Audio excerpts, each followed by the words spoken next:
Yo ho ho! What's going on, guys? I'm here after coming from the hospital. My right arm was extremely dehydrated. I know you know where this is going. I was starting to worry that you fucking playing it off as a joke. I know you know where this is going, Keisha, because you've been through the same thing. I was gonna say, did you have like too much sex or something? Just in the arm. No, I was gonna make a jack off joke, whether he was serious or not. What the fuck? Damn, Brianna niggas don't give a fuck about my health, huh? God, No, I do. But why was your, of all the places that could have been dehydrated, why your arm? Wouldn't it be another limb? No, because that's where the vigorous motion was coming from, you know? Everything else is just extreme friction. But, you know, I put some lotion on that bitch. It'd be all right. But my arm... Your arm was dehydrated, like it was just sweating individually from your body. Yeah. Like right where my it connects where my like shoulder socket is, or where the socket shit is. That there's a line, like a literal line right there. It's like brown. So your body, like, dark black. Crocodile grabbed it. Yeah. Like, where you at? So, Like, so the rest of your body, off. was completely fine, had enough water, but your arm specifically, that was mummified. No. The rest of my body was sweating, but. No, my arm. All right. Look. So, this chapter was a little bit short, but there were necessary things here, and I say that with the deepest amount of like disgustingness. Like the worst thing you could think about doing to the people in this chapter, like I've thought about doing that shit, my nigga. So like we're gonna start off with this quick ass poll that we did right after the chapter dropped on the YouTube poll questions. If you guys want to check that out on your own time, they're actually put into the votes. We asked, which One Punch Man girl is your favorite as of chapter 126? As of right now, we have about 90 votes, and this is surprising as fuck. Like, we just got this type of ass and titties, and niggas is like, Tatsumaki, bro? For real? You didn't specify looks. I know that's probably your intention, but you didn't specify that. So if you just say it like how you worded it, people could just say character, which that's way more understandable with Tatsumaki being or having the votes that she had. But I mean, like, Lily got 6% though. Yeah, that's just bro. I know where Grimm's vote went. No. I think literally in both. Like I don't know what's going on no more. Grimm made like 3 accounts and voted each time for Lily. I'm hoping that's the case. I don't want there to be more people like Grimm. That's fucked up. All right, but with that aside, 126, man. What are your thoughts? It was all right. Yeah, it was okay. I mean, I liked the chapter. It was okay, but I wasn't like over the moon about it. Last 2 pages were pretty cool. Saitama, flashy flash stuff that it was funny, but I'm already on record saying like I'd rather go to the other fights. I'd rather see other things. The only thing I wouldn't prefer over the flashy flash and Saitama stuff is the Gums and Pig God fight. Literally everything else though, I would rather see. I think this is a time lapse thing. I'm gonna let y'all like elaborate, but I'm pretty sure like because this isn't really like in other arcs we haven't seen the same type of thing where we see like almost basically exact filler for 2 niggas and shit that's taking up chapters or whatever. At least from what I can remember. So I think that like this arc has had like simultaneous events, and this is just something occurring simultaneously with something else. But what the rest of y'all niggas feel about the chapter? I really enjoyed it. I'm not sure what it was. Like I really enjoyed it this time around. The artwork seemed a little bit sharper to me. I'm not sure if it was the the scan or just the artwork in and of itself, it just seemed really, really sharp, and I liked that. Looked awesome, especially. And I think what most of it was for me was we got to see a little bit more of Saitama than we have done in quite a few chapters. So yeah, for me it was really enjoyable. And then I think I read Taizai just before I read this chapter, so the goodness of it was amplified by like 100. Oh, I hate What? that series. Because you read Taija, this was better? Is it because Taija was so bad? Yes. It's definitely getting weird. It's starting to not make sense half the time. And this is But coming yeah, from someone dope who chapter. genuinely likes the chapters, but still sees flaws in them. I mean, hey man, I like the Merlin shit. No fucking reason for it. Yeah, I feel bad for Seven Deadly Sins now because the anime just got such terrible reception, and now it seems like the manga isn't doing too hot either. So I think Sundown was pretty accurate in what he said. Is just giving Saitama more time because there's a lot that needs to happen.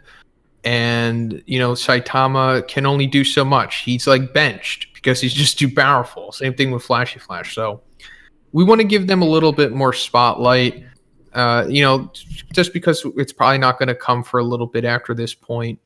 And also, it just cleared up some stuff just because I guess they had room for this stuff. I like the way that one planned it out, the way that the amount of story that he wants to get through or progress in this year.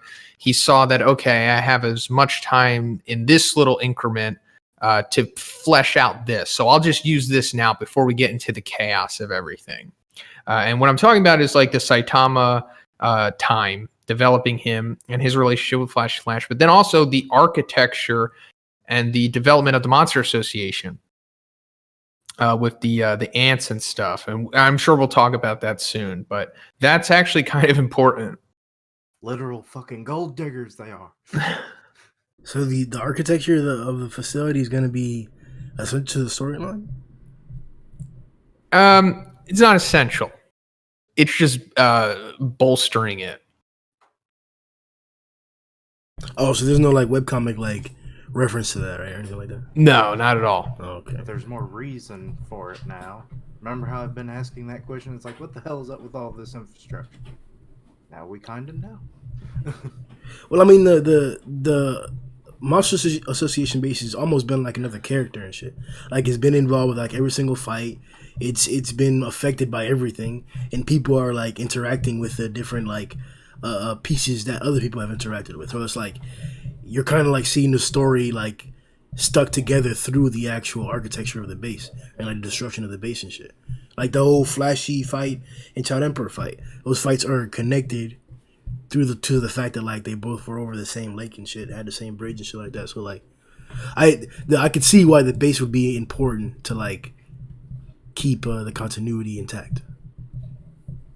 It's that too, and I'm gonna have to go back to One Piece here. This is very Oda-esque of One. It's something that he didn't have to do, but he did it just so he could make the story hold that much water to it. Because, you know, obviously the Monster Association itself does raise a lot of questions. We constantly talk about it in the podcast. Like, why is this like this? How did this get like that? And we did get some more insight to it earlier. Like, oh, the Subterraneans originally owned this place. But then more questions arose. Like, did the Subterraneans make all of this? Why does it look like this? And then now we're finally getting the answers to that. It's because Giro or Psykos contracted friggin' ant monsters. And I mean, if you just want to go full blown deep into this right now, we can. My nigga, that's what we're here for. I ain't even think about the whole contracting ant niggas. Them niggas did it. I mean, I was going to say, like, if there was other stuff that you wanted to get out of the way before we go into this, feel free. But you do it. Contracting, it's fucking brainwashing. Hold on now. Yeah, Hold nigga on just now. like that shit. We gotta have a discussion. Psykos is not a villain, and I'm glad we can call her Psykos because I'm tired of saying Giro. It's just redundant. But she out here giving people jobs. The fuck? and seemingly wages as well. Yeah. Hold on, where They did get y'all niggas get compensated. that shit? What? They out here working. Wait. They get money. What the? Where are y'all getting what?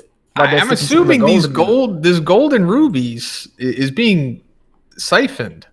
Yeah. For Well, her? you'd assume she was siphoning it for her own finances, right? Yeah, those are slave Man, workers, bro. Where are y'all niggas getting this wages? Whoa. That's okay. If it's headcanon that they getting compensated, it's headcanon that they slaves. As far as I know, they get to go home to their family and everything. That's as far as I know. All right, they can go home to their family. They still not getting paid for that shit. So it's basically what volunteers. These are volunteer ants. Fuck No, they're not volunteers, man. They get paid. They clock in. You do see at least 2 ant-looking monsters.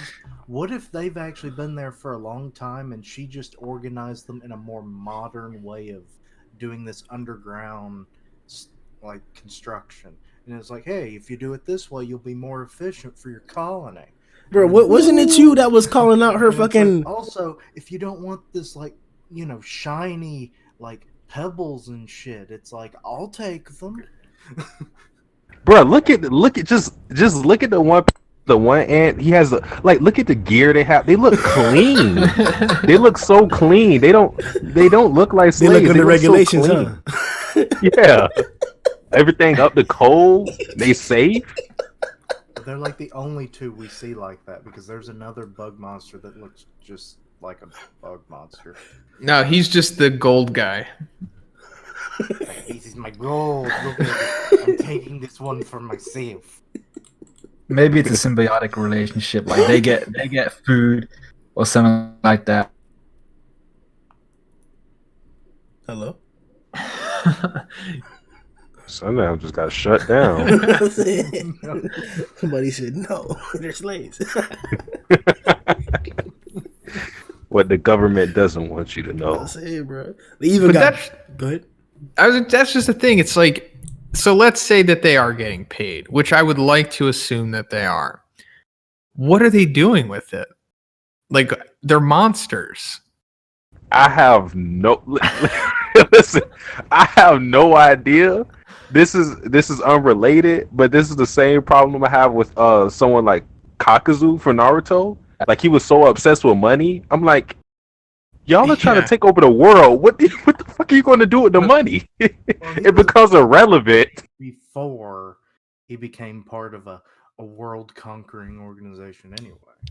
So. But he was still like on. I'm like, if you take over the world, the money just it has no power anymore. Because it's nobody that really puts power to the money. Well, no, I agree 100%. But even if they're not getting paid, which we're still establishing that they probably are, maybe more so than they are slaves. But so they're getting the gold and the rubies regardless. Well, let's just say it's going straight to Psykos. What is she doing with it? Wine. Damn, I was gonna say nigga building his base, but nah, obviously the ants are doing that. Shit. I mean, that kind of proves like the monsters can have a sophisticated society where they have like a money currency system and everything. They can, trade with other people. But that's the case. You see that miner monster, the one that's like the big ass ones. There's just a bunch of them. What is he gonna give to that little ass fucking cricket thing? Like what type of I'm gonna give you these like fucking socks for nah, nigga, like it's not gonna work. Like there's no relation there. Like I can't go to a fox and give a fox fucking a toothbrush and shit. Like that's just a bad example. That nigga might use a toothbrush. But. What is that weird bartering system? Hey, fuck. I'm just saying. Like, we're just gonna have to do the heavy lifting for the story here.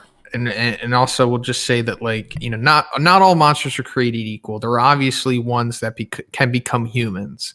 Not even just like Hellfire and Gale and Psykos just as a person. Like in that bonus chapter where Saitama defends the police department, there's that one random plum monster that could become a human too. So maybe, and also there was that mimic monster that King ran into. So we can assume that there's definitely a whole bunch of human-esque monsters in the association that could launderize this money, pretty much this gold and ruby money, and then I guess the money is put towards the materials that we see used in this chapter, and then I guess just whatever the association needs, because obviously these monsters need to eat. There's over 500 dudes in here, so maybe that's paying for the groceries. I don't know. Groceries and materials. But that's the thing. That would imply that the monsters are actually trading with humans, and they're actually trying to mimic society, because they're not just taking it; they're actually trading for it if they find this stuff valuable. Unless like Psykos is just using the shit just because like she just likes how it looks. You know, that could be a thing. No. I mean, like this was bullshit because when they remember when they were not what we're saying. I'm saying like in the beginning when we first had the association come out and they were like talking shit to the Hero Association, they were like, oh, you want to live harmonious with the humans or whatever, and then like the Humans Association, one of the executives was trying to pull some bullshit too. He was like, oh, okay, we're down, and he got shot in the head for that shit. And then Psykos was like, fuck that shit, like, nah, we're just trying to take over or whatever. So like, I don't want to say that like maybe she was like giving light to some like later intentions, because without a doubt, whether we want to look at it politically or not, she did unite a crazy amount of monsters, and it was even stated in the story that like uniting a certain amount of certain level of creatures is almost impossible or unlikely or like shouldn't even be done, and she's done it. So could it be some shit where like she's trying to unite even more monsters? Could that be like a goal that like she's not really trying to get at? Because like she's trying to take over the city, at least. That's what for sure that they're trying to do. They're trying to destroy the association. And then other niggas have talked about, several niggas actually, from Pure Blood to fucking Phoenix, other niggas have talked about like taking over in general themselves or leading the way themselves. Maybe even exterminating the monsters themselves. So like, do you think that they're like, these niggas have other ambitions that are greater than what we're just seeing? This does kind of ring a bell with the new X-Men comic series, Age of X or Dawn of X, where they have a new island nation called Krakoa, and they're like making their own. That's racist as fuck. What? Hey. It's not racist. It's a living island, and they made home on it. Krakoa? Krakoa. That's like fucking calling the country Nigeria or Nigeria or some shit, bro. Krakoa. Why don't niggas call it Nigeria? We can't comment on that, man. You gotta tell me. Anyway, very similar to this framing that you're giving all of this, like, you know, monster society, which I wonder how much this is going to like totally make all the cities start to collapse underneath in certain places. These are massive ass operations down here. I'm assuming from like zero evidence besides pictures that like nothing that's happened has left Z City besides maybe the Nova going upwards and questionably the fucking Orochi blast where Saitama was at. I just don't know that distance. We saw a picture that kind of gave reference to it, but like it made it seem a lot smaller than what other pictures. It just doesn't make sense. Like I feel like Saitama got sent to another city. I feel like what we saw was like the destruction of another city, but like if you count the blocks, like that big ass panel, where you actually see the destruction of the or the full release of the blast, and then the lightning happens to go to a different panel that's on a smaller size, and you see Atomic there or whatever. In that panel, you see like a large amount of the little blocks that are rooms, little entrances that we saw from the arena where they were fighting. A lot of those were destroyed, up, bottom, diagonally, all the sides. So like, it's obviously a large amount of destruction. But then we see the hole that Saitama's running from. He's jumping up and shit, and like either he's fast as fuck, which you know he's fast as fuck. He jumped from the moon to the. That nigga jumped, bro. That nigga he went to another city. Fuck it. I fucked the whole reasoning. Saitama or Orochi sent Saitama to another city. I agree. Prove me wrong. Did you just agree with yourself? I mean, I could definitely see, like, with how much traveling he's been doing, especially in this minecart, and it's hard to say how much is being done off screen, but I could definitely see him being at least one city over at this point.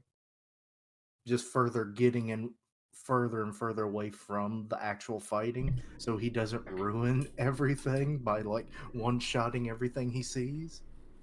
So are we alluding to that like the Monster Association base is bigger than like Z City?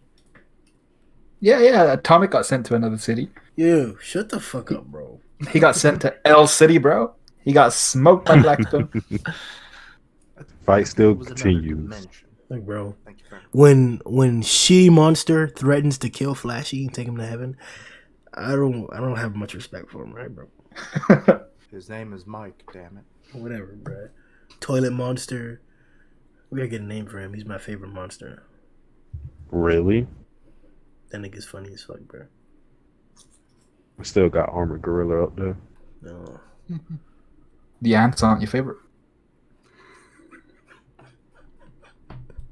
You guys are racist. No. Them niggas got Him jobs, bro. doesn't They're like- privileged. He doesn't like slaves. They ain't got Quote, jobs, unquote. man. You know what happened? Psykos went in. She murdered their queen ant, and she was like, "If you don't know what I'm going to ask you to do, you're going to get sent straight to the same place as your queen ant." She rules by I'm fear, your my guys. queen ant now.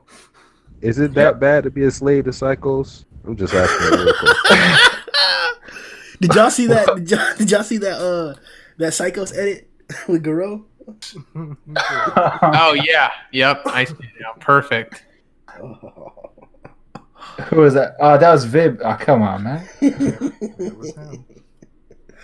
Oh He said he Lord! found it, so it's hard to say if he actually. I don't know, man. She seemed kind of like devious.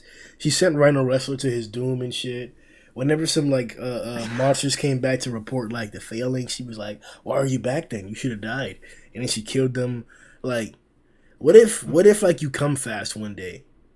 Like, is she just gonna turn into a box and feed you to Orochi? See, you're thinking it from a logical perspective. I'm thinking it from a horny perspective. So yeah, that's a possibility. Going back real quick to the ant monsters, because I guess we'll just wrap them up. They had been planned for a long time. Like Murata had talked about them on stream like 2 years ago. Because like people were talking about like the construction of the Monster Association, and he said that there's going to be ant monsters, which explains the construction of it. And then during that stream, that's when the whole subterraneans got added into the plot as well. Did he explain their pay structure and how they move up? Unfortunately, he didn't. But also, like, if you go back to like chapter 89 or 90, one of those chapters, like when Child Emperor is briefing the S class on the Monster Association, like he was able to discover the layout of it because he sent like his drone dog robot drill thing into the tunnels that Elder Centipede made. And he saw the entire like infrastructure of the Monster Association, and it looks like an ant colony thing. So that explains why it looks the way that it is, because they was constructed by ants. Yeah, the stacked up hologram, right? Yeah. It was on the table. Yeah, I remember that shit. So that's why I was saying that it's, kind of important. It just, bolsters the story. Very Oda-esque, but not full-blown Oda, because if it was Oda, then we would for sure know the wages and the bookkeeping and everything on the ants. Quick question though: Do you reckon there's an ulterior or just another purpose for the digging? So we have that it's part of the architecture of the Monster Association, that it provides finances. But do you reckon there's another aspect to this digging, almost as if they're trying to release something else? Like a monster? Yes, sir. I wish. I don't know. I Well- think it's just expanding it just so that they have the base, I'm assuming. Do you think it reaches another city? Does it reach another city? Yeah. Yeah, probably. I mean, I don't know for sure because it's hard to say. But if it doesn't reach another city, I'm sure it's probably at almost the size, or at least like the diameter of almost Z City, maybe. Or maybe it's like what a massive like building would be like the Burj Khalifa or something. Probably even bigger than that. So, being the resident Flashy Flash fondler, I don't want to be the one to like elaborate upon the fact that like there seems to be some more Flashy and Saitama comparisons, or their relationship is like growing. So would you like to lead the way? Me on their relationship? Nigga, there ain't no other Flashy fondlers here. Wait, what? There are no other Flashy fondlers here. Fondlers? What? What the hell does that mean? This guy out here voting for Lily 3 times. You calling his own name? That wasn't me. I did not vote for Lily, bruh. Sure it wasn't. Yeah, I guess it means that I fondle his genitals. That's fine. That's fine. It's 2020. See, I really can't speak on it. The only thing I can really say is that they're benched because they're just too powerful. And we need to have the other characters and the other heroes to do stuff, because if they didn't, then Flashy and Saitama would just clean up. See, the problem with that statement is that like you're not shuffling Saitama into like Flashy's like swamp. You're shoveling Flashy shit into Saitama's house. So like, it's Like, having that shit, isn't it? It's like you take shit back. It's like Jimmy keeps this apartment nice and fucking clean, and you ain't taking it away from it. Like, you can't say that like, oh, they're too strong when you're talking about Saitama and somebody else. Like it's not the same. It's like, oh, he's too strong and Flashy's just no, I'm just fucking with you, bro. I gotta I'm just saying, he took out 2 dragons in like 2 chapters. Keeps going. It's not going to be enough to go around. Well, technically, Atomic's facing more than 20 dragons right now. According to Drive Night, that is. According to Drive Night. I'm not saying it's not me. I'm not the one that said it. It's Drive Night. So, fuck, bro. If Atomic wins, that's a hell of a lot of dragons under his belt. Yeah, make a video about it.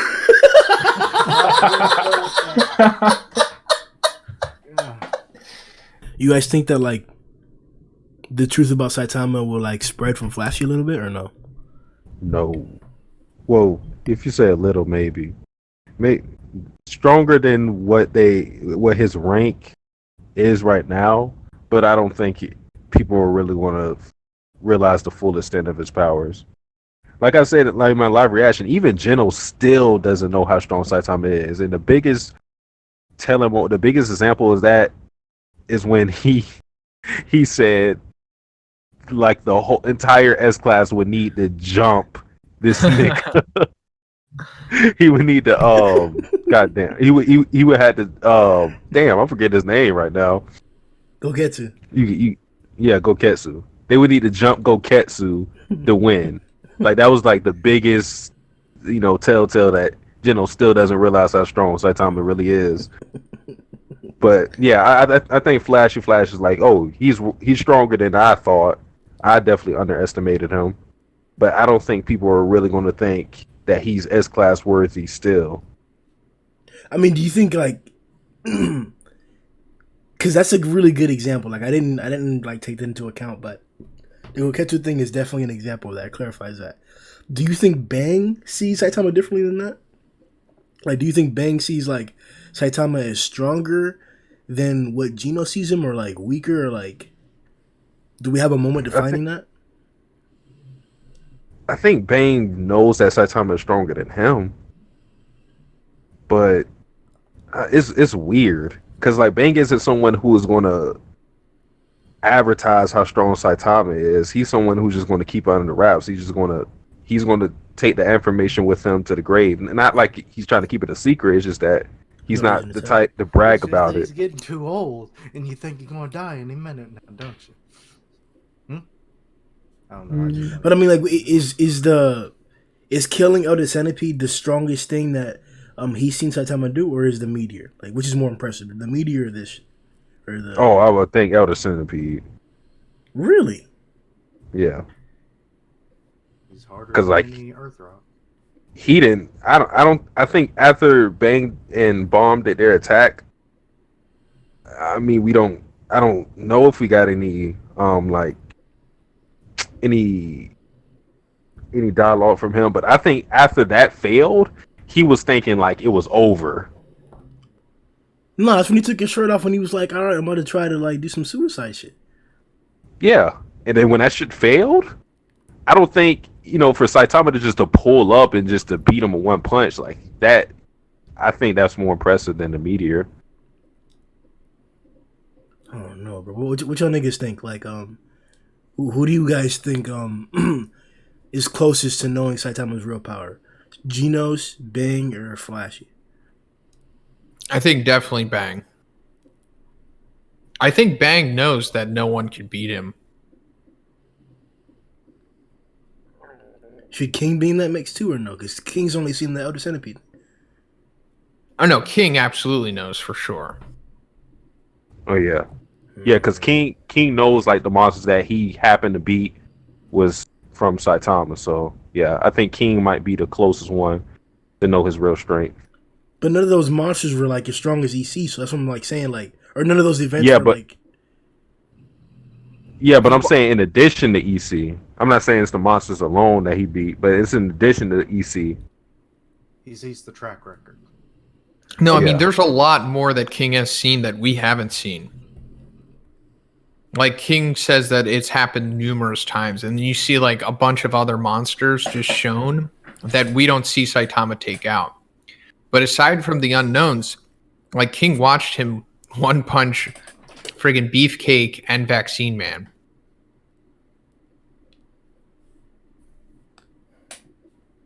But Wait, he was there for. the reason why I brought up the meteor is because, like, I guess I'm trying to question, like, they can only think you're as strong as what you show. Like, we know that he's as strong as X, and he's only shown 25X or whatever, or a portion of that shit, 25 over X or whatever. So, like, have they seen 24? Have they seen 23, 26? Like, what is the most impressive thing that they've seen? And, like, do you guys think that they think he's stronger than what they've seen? Like, because go ahead. I don't know, finish, please. Because him revealing that information about Genos, like the Goketsu thing, we always used to hype up, like, Goketsu is, like, being like, oh, he would take on, like, 3 or 4 S-Class, but, like, no, like, deep hidden under that message is true that, like, Genos really doesn't understand how strong Saitama is. So, like, if even Genos, the person who's his disciple, who's been there since the House of Evolution till now, was right outside the Dark Matter Thief ship, like, saw some shit come down from the sky and shit like that, like, how many niggas really know how close Saitama is to that power? Like, who's really the closest and how strong do they think he is? Like, seriously, like, can we define that? I think it ultimately comes down to the individual character and their naivety and like the delusions that they have about themselves and just power in general. Like Bang obviously is a realist. He's 82 friggin' years old. He's a martial arts master. He pretty much knows everything. So when he sees Saitama, he's like, oh yeah, he's the strongest. Flashy Flash, on the other hand, is like this staunch, weird ninja who has never really been tested, or we can assume. He's just always been the strongest or perceives himself to be the strongest. So when he sees Saitama do stuff, he also thinks that he himself could do whatever feat Saitama has done so far. And he just sees Saitama as being really impressive. Like, even to this day, after watching him in this chapter, he's still not like, oh my God, you're fucking the best. He's just like, oh yeah, you're really good. Genos, on the other hand, is just naive. Like, he just can't comprehend how powerful Saitama is. Even if he thinks that he has, there's still going to be instances where he sees Goketsu and he's like, oh my God, this guy's stronger than Sensei. Or he's just as strong as Sensei or whatever. But it just ultimately comes down to the individual character.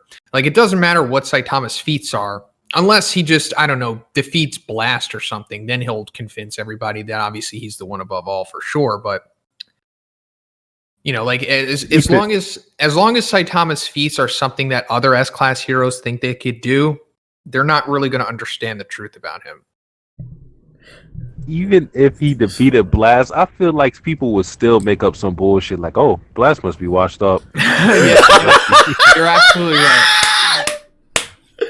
20 years, no one's seen his ass. No, Blast was old. Oh man, I guess it's just like indicative of like how it would be in reality. Like, people always make excuses for either side or justifications, quote unquote, for any situation or scenario. Like, there's always like factors we didn't take into account when something happens or when somebody wins a fight. So like, I could definitely see that being the case, but it makes a lot of sense too to as though stated that like a lot of these individuals themselves, their reception of Saitama is going to affect a lot of the final result. I can imagine like a nigga like Atomic, a person who like literally told Saitama to his face that like come back when you're strong or some shit like that. Probably pretty difficult to convince of his strength. He'd be super cocky or whatever. Well, then you get a guy like maybe like Tank Top or whatever, right?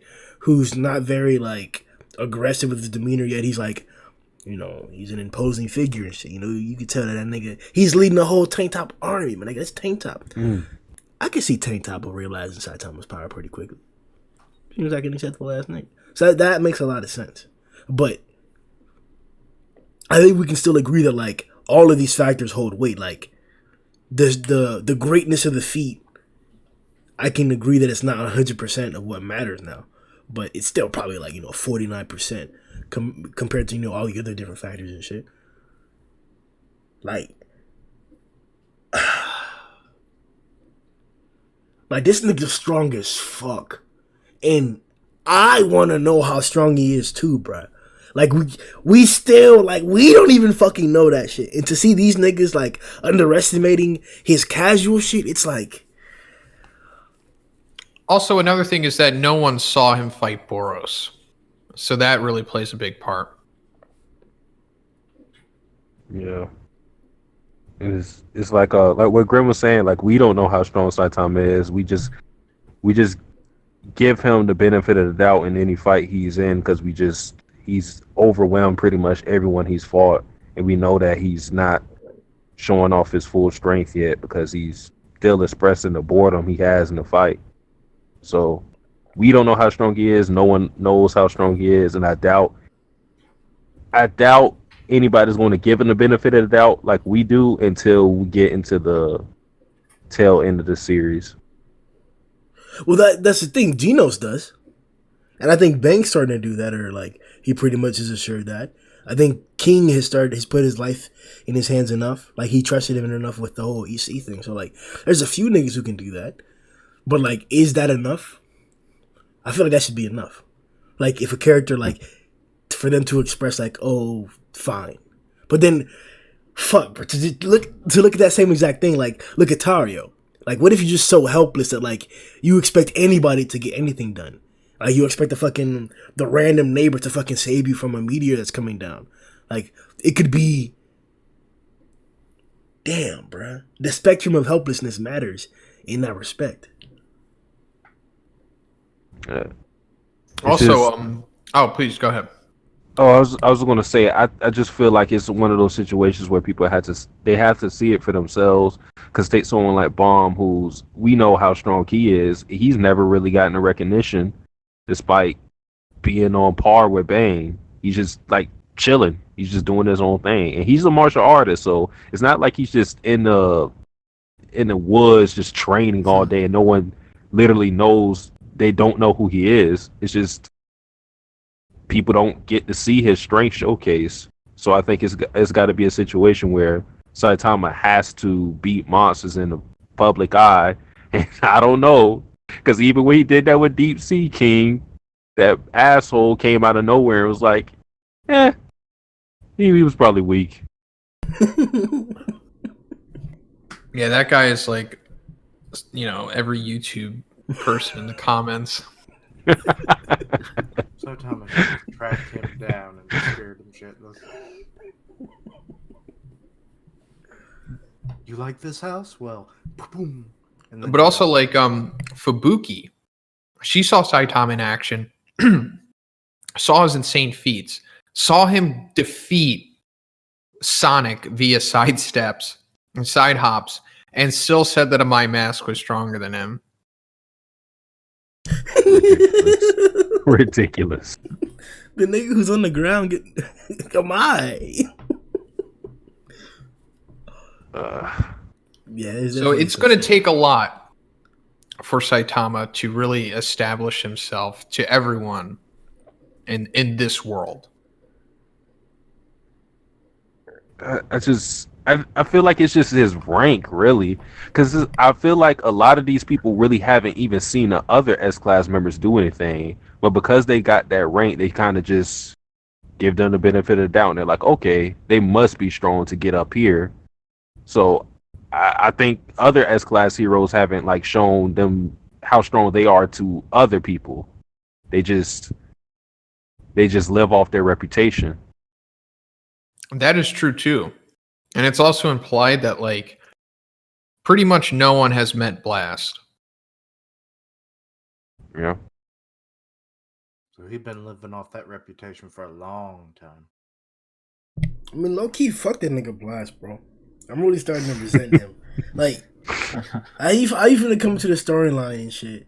Like, thinking you all strong as fuck. When I seen all these niggas be strong as fuck. Like fuck out of here with that shit, bro. I don't know. Drive Knight was pretty scared of him. He was checking. He was like, "Yo, where's Blast at?"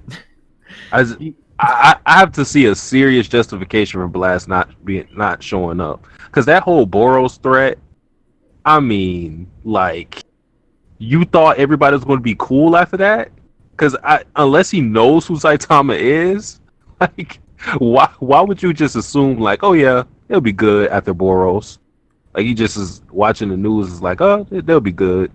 Like, there has to be a serious justification for him not showing up. In my eyes, one day you will know. There Maybe has he to took be a a- reason. I can't speak about it now, but I promise you, one day you will know why Blast did not show up for Boros. He took a career ending Because he didn't know he injury. was there. The biggest thing that happened that people know is that the city was destroyed in a single blast. I would come for that, but even niggas that were in the actual association base left after that shit happened, man. So I'm like, these niggas are fucking trash. Like, they had no honor amongst these niggas, bro. Fuck half of these S-Class, bro. They really don't give a fuck, bro. So like, that's another reason to not have respect in Blast, man. A city got destroyed and you did nothing, nigga. I it's forgive one you, thing- for you know not what you do. Nah, fuck I that mean, nigga Blast, bro. It's one thing if he couldn't show up for that instance, but afterwards, after like he goes home, like say he was asleep or whatever, and he turns on the TV and like, oh shit, A City's gone now. Fuck, how'd I miss that? Okay, I'm gonna have to be a bit more active from now on. Shit getting real. Now, see, I've only got two explanations for why Blast hasn't turned up. Either one, he took a career-ending injury like All Might, and he got punched in the stomach real hard or some shit. or he's out there defending the planet from extraterrestrial danger. But then that means Boros slipped by him. Oh, bro. Maybe he was off-world, like Thor Captain or something. Marvel. Yeah, Captain Marvel, Thor kind of thing. Like he was on another planet doing some big shit there. Maybe the other continent. I can see him on the other side. Like, if we get some people like where he's protecting the other half of the world, like, all right, bet. Like, goddamn. But like, all right, bet. That's cool.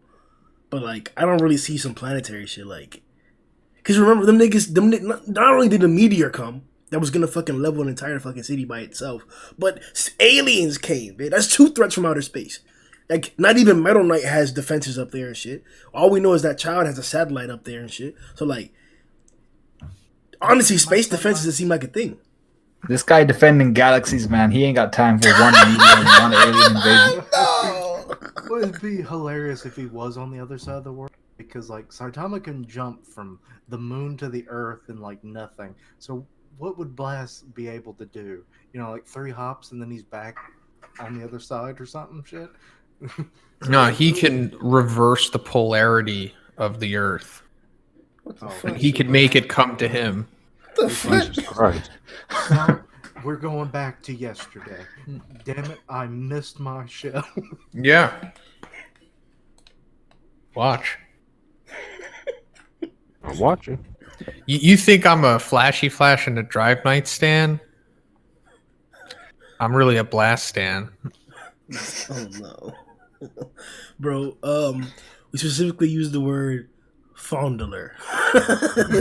I'm a blast fondler. I've made like 8 videos on him.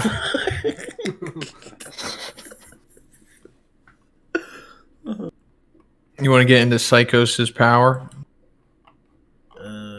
Let's get into the teas first. Oh my god, yeah, we gotta get into it. Oh my god. No, yeah, we gotta get into this first, bro.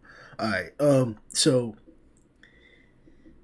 this is all because of you, bro. We've said it like at least 17 times now that Murata has to listen to the podcast bit. Like, we got it confirmed last week when I was fucking complaining about the whole, like, this bitch out here blocking Rover Point Blank and shit, and it got changed. It got fucking changed. This nigga Zoe, this booty bandit, has been complaining about the lack of ass. And then he did it to us, bro. He got that bitch bent over doggy style, waiting for it, gasping, sweating, my nigga under her elbows. Yo, there's no other way to picture this shit, bro. So Zhoniin, how hard is your meat right now? It's kind of like chubbed. I was honestly gonna say that I wish there was more. I'm not satisfied with this. Oh, so next chapter we get more. Just like, like 2 chapters back, we got that Fubuki panel, which was, excellent. I'm hoping that we get that with Psykos as well. This is an improvement for sure. But I just more wants, like what we had before with Fubuki. You greedy bastard. You can never definitely. satisfy him. Never, bro. What I have the to wonder fuck? how she turned over. Like, she barely could move before. Why all of a sudden can she freely just kind of flip over? Because Tatsumaki was focusing on Fubuki's power coming from somewhere. So she let Are you complaining as to why she flipped over? No, I noticed it when I read the chapter the first time. I was like, why'd she change positions? It just... Oh, so you the type of nigga that hit it in one way all night long, huh? All right, What? man. You cut out on me. You gotta change it up sometimes, bro. Well, Different that's all strokes. fine and dandy. I'm just saying, it's like, because like she's in one position, one chapter. It's hardly any time has really passed. It seems like you can tell that she's still straining, so she's still under the telekinetic force and pressure. Yeah, So it's like, how did she flip? he's still under the horse and thresher. Yo, this entire thing's been a sexual innuendo, bro. This nigga's a fucking pervert. Oh shit. Quick thoughts. Are these panels not changing your like viewpoint on like Psychos in the female like spectrum? Like, is she not looking better than like Tatsumaki has looked? Like, is she not comparing to Fubuki? Like what? Why are people's opinions not changing about her? What are your opinions about Giro in contrast to the other girls right now? I mean, I think she's top 3, but it's just like I want to see more of the back. The front is like too much. Too It's much? just, like too much. I mean, What? it's good, but it's like, damn, man. Like, that's good. Fubuki hits like the perfect, like it's getting to the area where it's too big, but then it's not. It's not crossing that line. Bro, you're It's talking like- about shape, bro. Because hers are perky, while Giro's are like full and like. Giro's or Psychos is like back problems big. That's why you got the psychic powers. It's like lift and no problem. Yeah, pretty much. So like, I unless her backside is like bigger and more fuller than Fubuki's, then she'll definitely raise up on the scale and maybe go above Tatsumaki. But right now, I have her at number 3, which is pretty good because she's got a lot of competition. But I like Tatsumaki at number 2. I still am a fan of her figure. And then, Fubuki will probably never be beaten. Oh, I'm sorry. Go ahead. Go ahead. No, you go ahead. You go ahead. I was gonna say my opinion didn't change on Giro because the minute we got the full panel for her, I literally said, "All right, she's second." Said not beating Fubuki, but she's up there. In this chapter, I like that art. I'm not gonna lie, perfect. Bro, she's clearly second. Like Zoe is high as fuck right now, but I don't understand how the rest of these niggas are high as fuck. Like, she was like third or fourth on the list and shit. Again, you didn't ask ask that same question, but just say who looks better. Yeah, that would maybe help. Maybe it would change out it would turn out the same, but then there's people like me who would interpret it like you're talking about character, because then that's different. This time, try to exclude Lily as well. Please. Yeah, that would help. Who was I supposed to put there? Dos S, bro? Man, we got Lin. We got Tank Top Girl. Yeah, Shadow Ring. Asami. Like, what are you doing? But Lily's like the most recognizable because like we talk about her on the podcast so much. Only because you put her in every video. No. I barely put her in anything, bro. I would say Lily has as much screen time as like Shadow Ring, maybe. I mean, maybe a little more, but definitely not as much as Mizuki. Look, man, it doesn't matter how much screen time she's getting.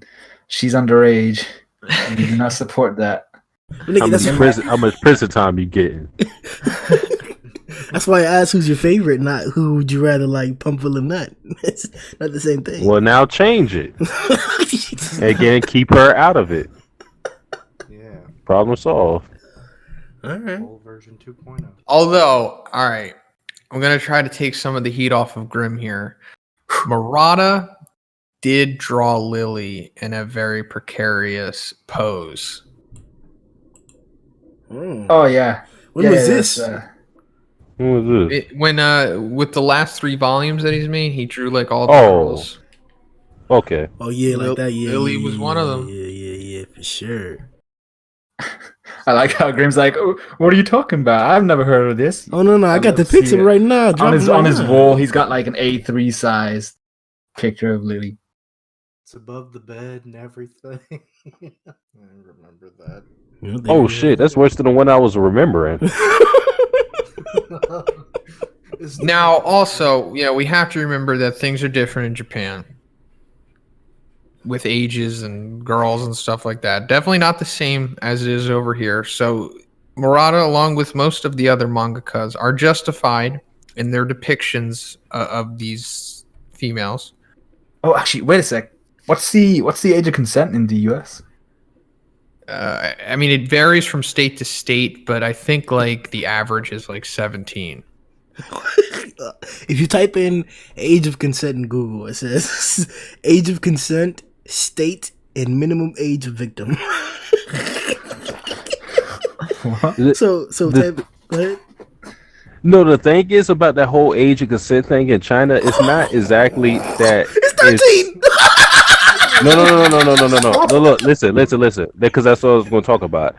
It's not exactly 13. It's 13 with conditions. Like you have to be like the same age as them. Like you can't be 18 smashing a 13-year-old and they're going to be like, oh yeah, it's cool. Like it's right. Still conditions. And I think if you look, I was looking into this because back like last year, Horikoshi made like this cover spread for My Hero, and like one of I think it was Yaoyorozu. She was like scantily clad, and people were like causing like controversy about it. So I looked into like the laws about it just so I can have a better argument to present to that. And the age of consent is 13 in Japan, but it's like just like Satsuki said, there's stipulations to it, and that like I think you can't like just straight up have sex with someone unless they're at least 16.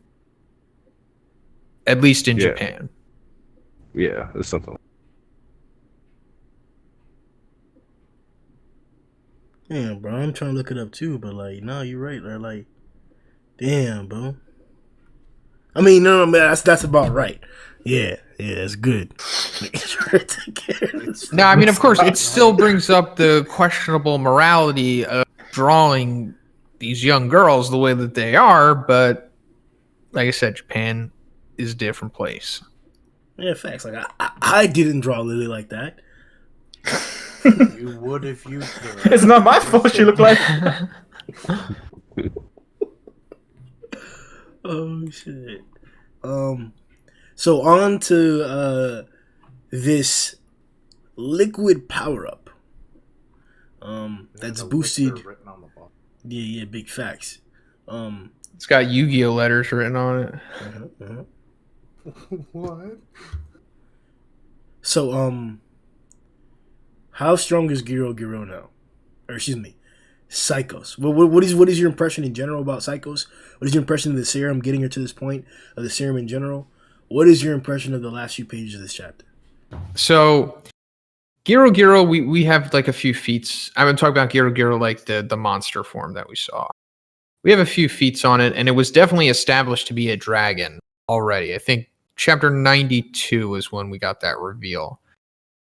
So like it was able to hold Garo still.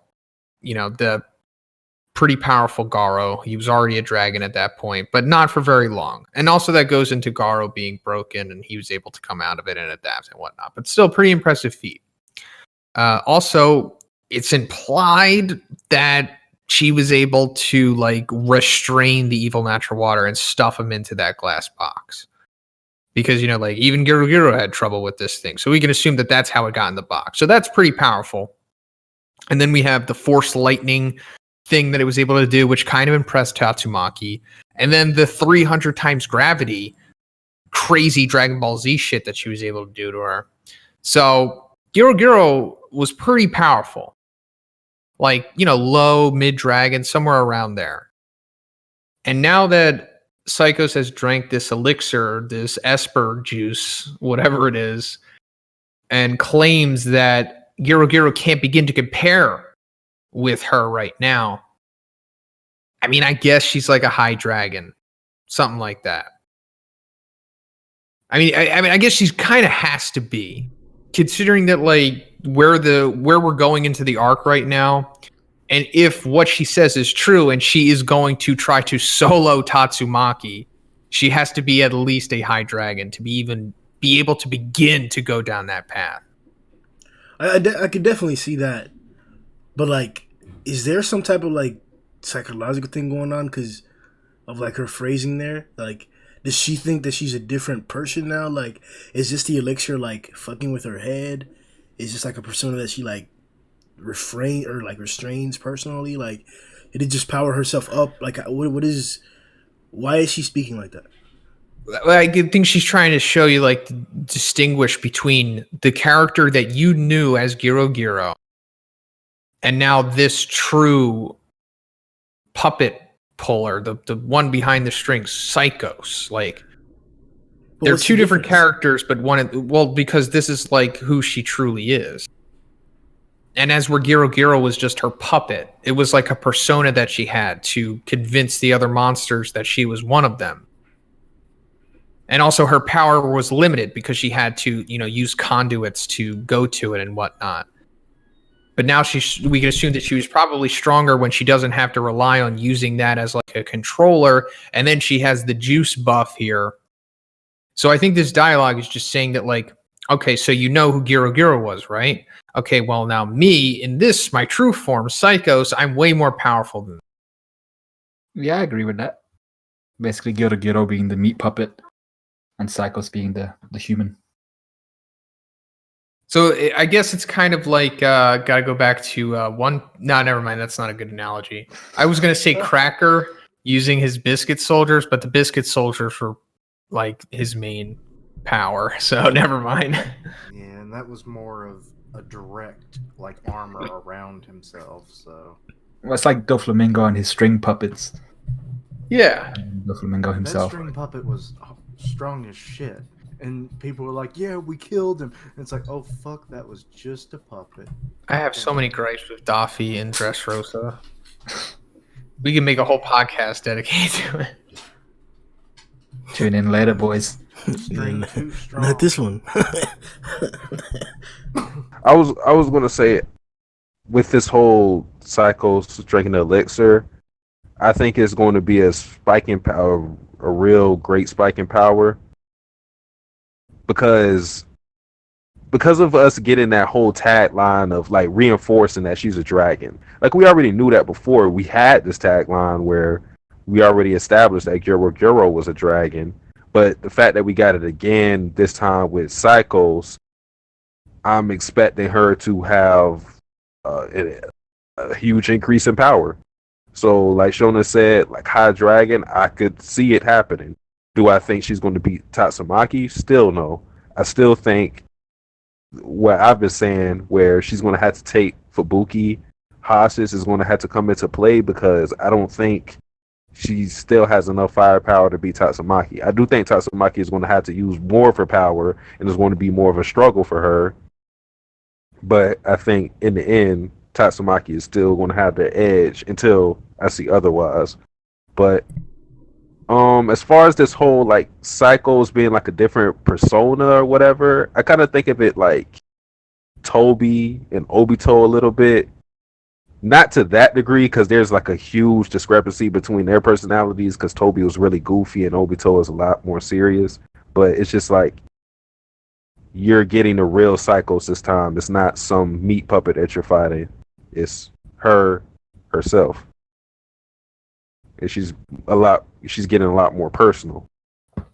Yeah, I agree with both Satsuki and Zhoniin in the sense of this is like, I'm hoping she's going to be obviously a high dragon, as opposed to what was a low-ish mid-level dragon. But what I'm more confused about, and what I want to see more explanation behind, is how transient is the effect of this crack juice going to be? Is it going to be like? Is it going to be like? Is it going to be a 10-second thing? Yeah, actually, we do need to talk about that. Yeah. That's another question. I have no idea at the moment, but yeah, is it going to be like a 10-second effect? Is it going to be something that's going to last for like a solid 15-20 minutes? Is it something that burns? Something I brought up when I was reading the chapter. Yeah. And is it something that burns quicker than more of like, so let's say she's using 90% of her power. If she uses 95, 98, does it burn faster with the amount of power output that she's outputting? If that makes sense. So there's a whole bunch of different questions you're going to ask to what that thing is and how it burns, how it actually amplifies her abilities. Is it specific to her psychokinesis? Does it boost her physical abilities in any way? A whole bunch of different things. Negative effects after, like you were saying, like exactly. Has it? Yeah.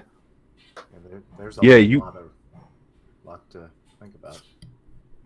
You said two of them that I'm really interested in already, like the after effects. Like, is it going to be something like Cody Jones, where he was popping pills, like he was popping pills like it was fucking Tic Tacs, like that. Lay's chips, and it's like Yeah, one is like- never. Yeah, popcorn. he just had a bowl of them. He was just snacking. I'm like, chill. He was eating them as painkillers there for a while after Zoro slashed him. Yeah. So, like, is there going to be any consequences for this elixir that she's drinking?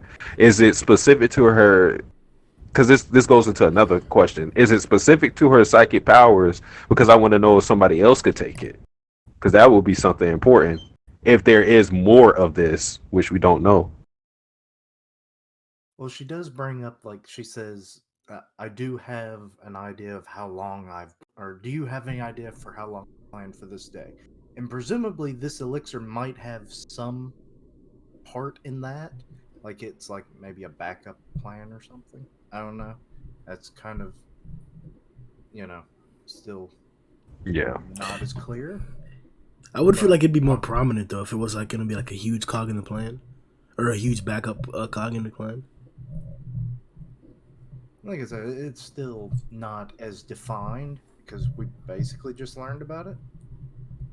But I actually have an idea of what it is. I think it's extract from monster cells, just taking all of the positive effects without like that plateau effect in the monstrification, so that it just boosts her power. Now, be it like we talked about before, how long are the effects going to last? But if it is monster effects, presumably that would be, permanent. But That- See, I like that. I like Wow. that idea, but do you think? Because I'm getting a different vibe here in the sense of I like Kishin's idea, but is this something that you think Psychos has the intelligence to do in terms of extract that goodness, that freaking whole meal from this heart monster cells kind of thing, or is this something which she's partnered up with another organization in order to achieve? Because she has a lot of scientific shit going on down there with the containers for her meat bodies and stuff like that. Why couldn't it be like? Because I like that theory that what if it's the actual cell itself? Like what if it's monster cell juice instead of like cooking or whatever? Like what if somehow you can extract it somehow or turn it into a liquid form or whatever you're doing to it, and she's drinking it? Or what if it is how you're saying that like they can refine the monster cells in general to the point that like you can only have the positive effects, or it's going to be a temporary increase in power and not actual monstrification. Like I feel like the only thing that we know of that increases your power like this are those monster cells or this monstrification process. So for there to be a serum, the only other like relevance to that is beefcake and Fukugao. I forgot his brother's name, but like he's a great scientist because of that. Like he literally came up with a serum to like for human amplification in seconds. Like that's a breakthrough in science. He's good as fuck for that. So if we're saying that like she can do that too, that's a huge feat. The other reason why I think it could be monster cell juice is because this is arguably another one of the most intelligent people that we've seen in the series. So like one of the keys that we were told about monstrification is that you have to be mentally capable, physically capable, competent, have courage, all that shit like that, not scared of it. And like you'll not only like when you monstrify, you're not only like be able to like when you monstrify, if you're strong, you'll become even stronger. If you're weak, you'll become strong, but not as strong as a strong person. Like the stronger you are, the stronger you'll become, basically. But you'll also have like you'll lose like your mental state if it's too much for you, or your appearance will change indefinitely. It could be said that as tempered and well mannered as Goketsu was, his body changed indefinitely because he didn't have as much control of his body. While according to the ninjas, they can flex back and forth because of their capabilities, because of their like I guess sanity or like their body control. So like, could it be that Giro is the pinnacle? Like, is she a monster right now, but she can control what she looks like? Yeah, that's a question I want to get into because like with this whole, if we go with the hypothetical of this being a like monster cell juice, then she can't be a monster who's just ate a cell and has become a monster, because then anybody could just stack their power upon monstrification like that. They could just eat more cells and become more powerful if that was the case. So she's either a monster who has just gone through the spontaneous monstrification, or she's a human and she just has powers like that. Maybe like how Homeless Emperor appears to be, because that still hasn't been explicitly stated how he turned into a monster. So yeah, that's how I'm looking at the situation. I mean, we There's still also another key ingredient that this might compose of. Psychic's eyes. Like we keep getting this thing like there's all these extra eyeballs just kind of around when it came to Guro. I always get the name mixed. I'm glad we can call it Psychos now. But yeah, like liquefying that and like maintaining the psychic power within and mixing that with monster cell extract or just that on its own or something else. I don't know. It was something that came to my mind after I read the chapter. I was like, that would make some sense because we get more and more about psychics as the series goes on. So there has to be a way that they can boost their power in some weird way. Could just be experimentation as well. We've seen that in a lot of series where, like Marvel, for example, where you get experimented on and they produce these psychics. So that could be another thing. Yeah. Like some kind of intelligent booster kind of deal, and then like that affects the psychic powers because they're part of the mind and everything. So yeah, I could definitely see that. For now, though, we can confirm that it's an elixir or whatever liquid, and I think that the safest theories that we've come up with are like the monster cell juice, possibly a combination or an extract from psychic eyeballs or psychic users. I think those two, in my opinion, are the most credible ones that make the most sense. That would directly amplify her abilities as a psychic, so that makes sense. She wouldn't be messing with monster juice.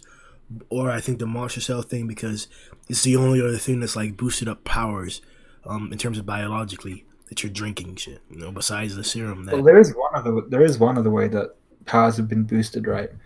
And our best example of this is Phoenix Man, where he approached basically death's door, and every time he got to that door, his power exploded, and he was multiple times more stronger than he was, or more strong than he was prior to that part of reaching that state, so almost reaching death. So maybe if she went around like taking out a whole bunch of different monsters, different strength levels, got them to a point where they were almost dead, sponged out or siphoned out any hormones and stuff like that in their body while they were in that state. Now she's drank that. She's tricked her body into reaching or thinking that it's reaching a state where she was dying. And now she's exploded in power. My nigga, like... That's weird, but I kind of like it. No, I get the shit. Like, it technically, it would work and shit. Especially, like, the See, it's super derived. Yeah. Maybe, but, like, that's a lot of reaching, bro. Like... But it technically, it not only like there's some like I guess like truth to it, like I guess maybe scientifically, that's the hormone thing. But like it fits in with like the theme of the ways to get power ups, because we know that there's the whole getting close to death's door, the what's it called, the Zenkai shit. Well, yeah. Zenkai boost. Yeah. There's a Zenkai boost. There's a monster cells. We know that there's serums, whether it's physically, and there's another serum for psychic powers. So like. This is going to be interesting regardless of how it goes, but I think we've hit a lot of like good ass theories or a lot of possibilities, even including this hormone jacking shit. It's like, let's see the reactions of your body when you're near death, and it's like, yeah, okay, compare that, extract it, get them horny, get some of those pheromones. And I'm making not hard. Get some of those pheromones, and then Now we know why her boobs keep changing shape and size, because she got extra hormones that ain't natural. Oh, she not natural. Oh no. No, tighten up, bro. That's all real. That's all real. Tighten up. I feel it. I think that was about it, though. Yeah, it wasn't that much this chapter. Yeah. It was a fun chapter, but it felt really short after you got past Saitama stuff. Yeah. I thought it was a really dope chapter, man. I really liked it. Seeing Saitama and the camaraderie between Saitama and Flash this chapter, and Flash kind of acknowledging like, yeah, you pretty strong, motherfucker. I thought that was pretty cool. He was basically matching him, so he kind of had to acknowledge him. Yeah. And didn't you guys get the kind of vibe that that part where Flash is almost reaching out to Saitama as his cape gets pulled back by one of the ants? Yeah. Did you not get a sense of like Flash being genuinely worried for half a second, like shit? Oh yeah, he's definitely growing attached. Yeah. So I thought that was like character progression on his part. when he ran to kill those monsters, I don't think he just ran out there to do it because they were chasing him. I think he was trying to save Saitama. Yeah, like clear away for him. Yeah. Oh, wait, when? Hold up, when? What? When did he? What do you mean ran out to kill those monsters? You know When when, he all got the off ants the went cart. through the tunnel. He did it on page 11 of Manga Dex. When he got out of the cart right before Saitama barreled through, like he did that attack where, like he sliced through the monsters, but then Saitama like barreled through them. His gold digger punch. You know when he's running out, he's got gold in his teeth. Oh, so Yeah. you're saying that like in that sequence, like Flashy got out the cart, he was looking back still the entire time when he got out the cart to go get Saitama. You don't think Yeah. he would do it faster though? I guess no, yeah. Look, 'cause that makes sense. Yeah. It's like the initial thought that I was thinking about when you guys were saying that was that Flashy's becoming more fond of Saitama because he's showing competence. He doesn't have to baby him, and that's camaraderie, and not like babysitting. He's want to babysit, so that'd be even more reason for him to like get attached to Saitama. But like, this is different. I didn't notice that. Yeah, I think I agree with you. Flashy got out of the car and attacked those people to fucking save Saitama. He even put that mad face on and shit too, like my nigga. Now, the first point you made is also a very important one in the sense of the reason why Flash is becoming more attached to him. I think is because Saitama has shown the ability to be able to look after himself. So Flash isn't always looking over his shoulder as if he was a civilian. He knows they can go in tandem and attack whatever monster they're attacking, and he doesn't have to look out for him. Yeah. 100%. I also believe it's because Saitama isn't an asshole like how Tatsumaki would be. Because if this was like Tatsumaki and Flashy Flash, like same example, I know it's unbelievable that Tatsumaki would be in that situation that Saitama was in. But if it did happen, I don't think Flashy Flash would have tried to go back. It'd be like whatever. Good. Aren't you number 2? Oh man, and we totally skipped over Saitama's face when he drops the gold as well. Oh damn! He literally fumbled the bag. Bro. Which then that shows how attached he's kind of gotten to Mike. You know, he kind of justifies it with like, oh, we need direction, so don't you fall too. You know? See, that's the worst part because I don't think he actually has an attachment to Mike. Like, I don't think there was this friendship or anything blooming. I think it was literally shit. We need this guy for directions. We can't lose him. Yeah, and he let go of the bag with his teeth, and he's like, "Oh shit!" He even had a frown when he said it too. Yeah, but I would think it would be kind of funny if they did kind of get attached to him in some like minuscule way, like, because I mean, think about it. These tracks go somewhere, right? So it's not like you really need his directions to begin with. So, I'm hoping after Kishin said that, I would really like it if Kishin was proven right, and they got to Psykos, and Psykos absolutely demolishes and murders this looking character. Little traitorous bastard. And both Flash and Saitama get pissed off and start wailing on Psykos. That would be hilarious. What do you think the finances that Psykos is accumulating from this gold/ruby mine? What do you think she's spending that on? Jewelry. We talked about that. We talked about that earlier. Yeah. I don't know. There was a point where I kept dipping in and out of this game. No. Was it then? Probably. Yeah, maybe. I didn't know you were dipping out of that. We mentioned most likely materials for building and like I don't know. Yeah, like I don't know, man. Food, possibly some other stuff that we're just not privy to yet. I think it's just like on accessories and clothing because Psycho's kind of got drip. I ain't gonna lie. She's like, all Still these fashionable. other can run around naked. I ain't doing shit. She look bad as fuck, So we dog. would all You see them Ouroboros earrings? Bro, Yeah, and the little brooch on the dress. And yeah, she's got a style about it. bro. That shit's Fuck. custom. Actually, I wonder if that comes into play because, like, she does have that snake motif. It can't all be because of Orochi. I mean, Well, she had that snake motif before she turned him into the Orochi we know, right? Like when we saw that flashback. She just found him that way. She had no part of that. She just helped develop him further.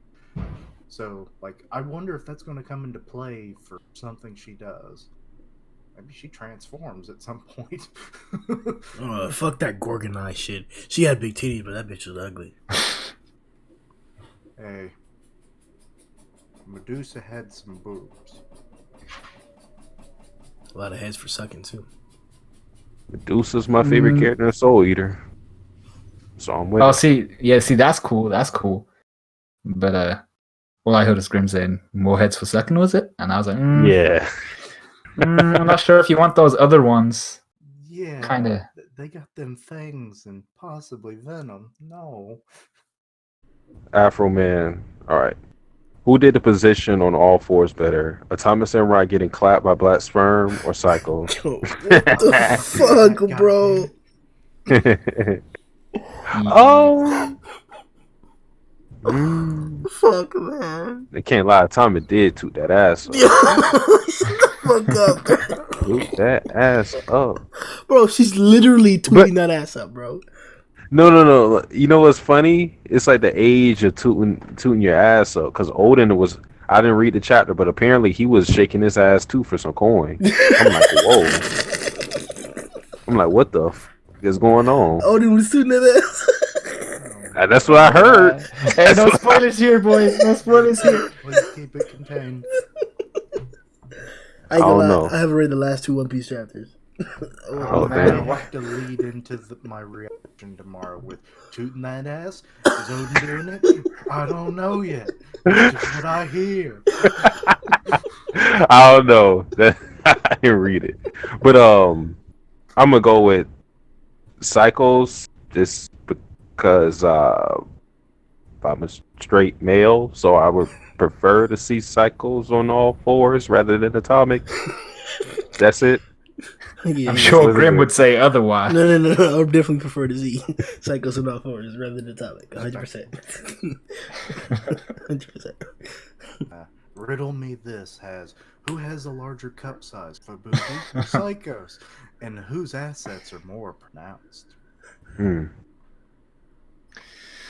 I think Psychos, to be honest.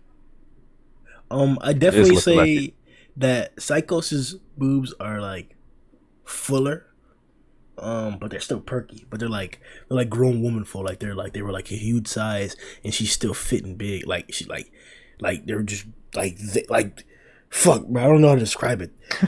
His English is gone. He's thinking too hard. It's like she definitely seems older than Fubuki by at least, I dare say, almost a decade. That's crazy as fuck, bro. I know. Oh, I don't think so. No, hell no, bro. No, but she's like 5 years older than her, bit. Like, and them shit just like nice and just where they need to be. Fubuki's on the other hand, they're the perfect size with the perfect ampleness and the perfect upward sitting. Like in the nipples, like just you see them in the last chapter where she had her hand on her hip trying to put that game down on Bomb. Like, bruh. Mr. Bomb. Bro, any nigga, bro, King himself would have to step down, bro. They would either step down or shy away. Either one of the two. But no nigga is just like not doing nothing, bro. You like, oh. But Giro was right there too, bro. It's like if they were right there next to each other, like I wouldn't be like, oh damn, like Fubuki's better than her. I would not say that. I'd be like, damn, those are two beautiful women right there. I'd like to respect them. Back of your mind, wanna fuck. I was in my mind. I was laughing at the fact that Graham said upward sitting as part of the description. What do you look for in one? They got to be upward sitting. That's a good description though. Upward sitting. That's about right. Okay, so this one I'm gonna ask this one just to be a douche. From Gambindo, who could slash 100 times first, Flashy or Atomic? It literally says in the data bug that Atomic could. Well, Gambindo, you asked a shitty question, man. Yeah, nah, he was just trying to hype up Atomic, bro. Good shit. Pussy ass flashy lovers, bro. I know your niggas seen that YouTube poll, bro. It was like 70% of the niggas were saying that they liked Flashy over Atomic, bro. Them niggas is super credulous. Which I don't agree. Yeah. Oh no, I voted for Flash and Flash on that poll. Like you're asking somebody who loves Flashy Flash. Fuck y'all niggas, bro.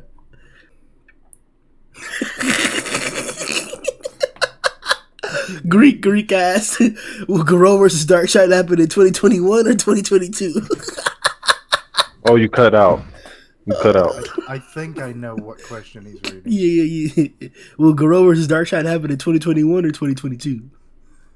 Oh man. If the rate things are going, I'm betting at least 2021.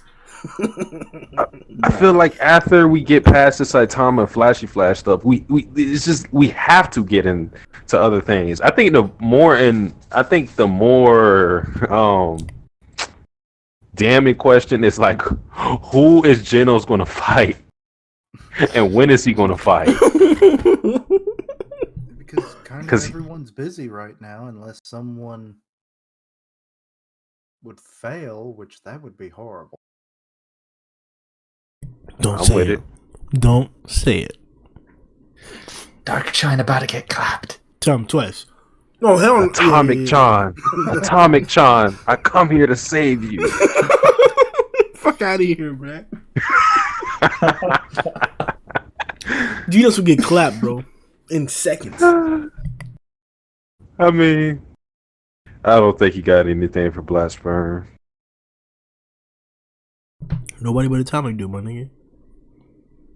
Maybe Saitama.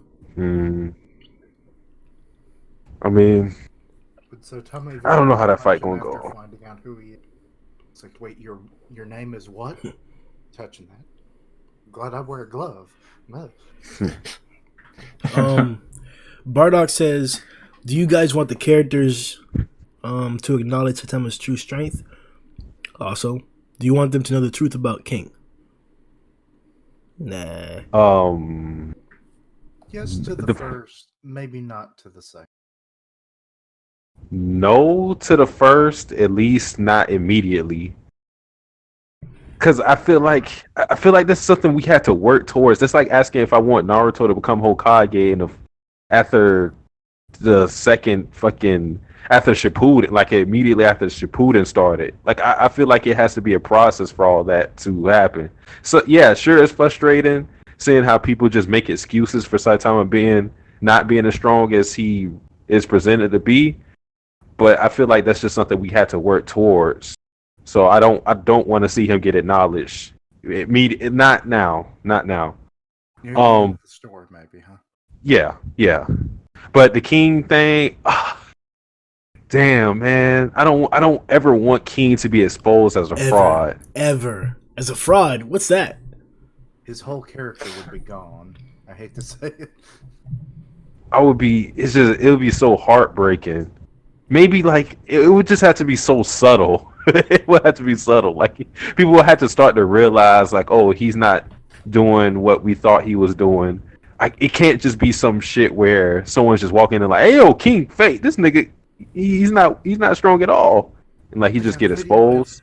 I think the best end would be that like Saitama does his greatest feat and it gets given to King. That's the only way that One Punch Man's at the end. Saitama does the craziest thing possible, and they say King did it. That would be fulfilling. Man. Now, well, if King said it himself, if he just came out and was like, yo, Saitama is the one who's been doing all this, I actually would like that. I just can't handle someone else exposing him. I'll be sad. I don't want to lose the dynamic in general. Like, it's like... He has such a cool design. Like, from the beginning, he's always been drawn badass. Like, he fits the archetype of a badass hero. Like, the niggas being like hyping his ass up and shit. Like, it fits. That shit really does fit. So like to have that gone because somebody wanted a tattletale, like fuck them niggas, bro. Man, I'm still on G4. That man said, do something, pussy. He said, fuck all that talking. I'm trying to test my shit on your ass, bro. What's up? Damn, bro. All right, guys. That was it for 126 podcasts. Remember to check out everybody's channels as they've all uploaded live reactions and reviews and their own little side videos, theory videos, topical videos about the chapter and so on. Everybody also puts out content regularly throughout the week. So make sure you check that out. Not just One Punch, but My Hero, One Piece, Seven Deadly Sins, and a plethora of other stories. On other news, we've started a new channel for the One Punch Man podcast. A lot of the fan base of the viewers of the podcast really only watch about 45 minutes in their first watch, and we've been told that the majority of people watch 2 or 3 sessions to finish it out. So we started a new channel where we're breaking all the videos into 10 to 15 minute chunks on topic stuff. So you'll hear about the different things that we talked about in certain portions, how strong is Psykos, the booty ratios, ass strip, all things like that in different videos. Some videos are already up in the channel. The link is in the description below, such as like Elder Centipede versus the Rover segment from the last podcast, and other information and other little segments like that. So if you'd like to check out the podcast on that aspect, if you'd like to hear previous segments where we drop some really deep knowledge about a certain topic, but you don't want to go through the entire podcast to get it, you now have your source, your literal reference source, a literal bookmark for the podcast and the amazing things we talk about. So make sure you check out that channel, help us blow up, help us get to 1K on that channel as well, so that we can have a centric place for the One Punch Man podcast. As for that, we'll see y'all boys next time. Yo ho ho.